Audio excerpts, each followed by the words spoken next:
It looks like the Bahamas has been getting a lot of attention lately, but two women are coming forward and it's not looking good. The cruise community is growing worried. Some really big storms have been hitting the Caribbean as well, affecting cruise ships and ports alike, and another outbreak on the Queen Victoria. Hey y'all, it's Koala bringing you quality cruise content. If you want to learn more about any of the topics mentioned, I have links to related news articles down below to read from. First up, let's talk about the Bahamas. You may know that earlier this year, the U.S. Embassy sent out a travel advisory warning to all of those who are traveling to the Bahamas. This advisory was released because of murders that were occurring in the Bahamas, and the U.S. Embassy urged people to use extreme caution when visiting. Unfortunately, two women came forward and they are saying that they were sexually assaulted. It's incredibly unfortunate to hear this news, and my heart goes out to these two women. They were traveling on Carnival Cruise Line when they visited. While the actions of these two men do not speak for the whole entire country,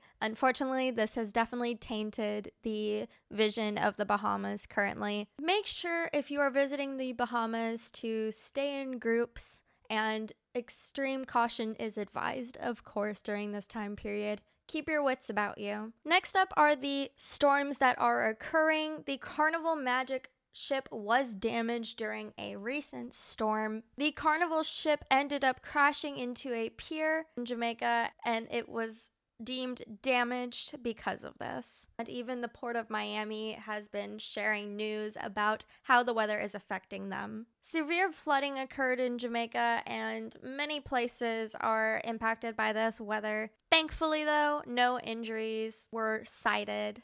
Last but not least, for our cruise news for the week, we have the outbreak that is occurring on the Queen Victoria. CDC is investigating a sickness that is occurring. It is gastrointestinal, and it is involving many symptoms that are not pleasant, unfortunately. Many people associate cruising with illness because, of course, you are on a large ship with many people around you. However, something that people who have never cruised before may not realize is that a lot of cruises have very strict and rigorous cleaning processes and protocols in place. While the cause is unknown at this time, the Cunard Cruise Line is hoping that there will be smoother sailings going forward.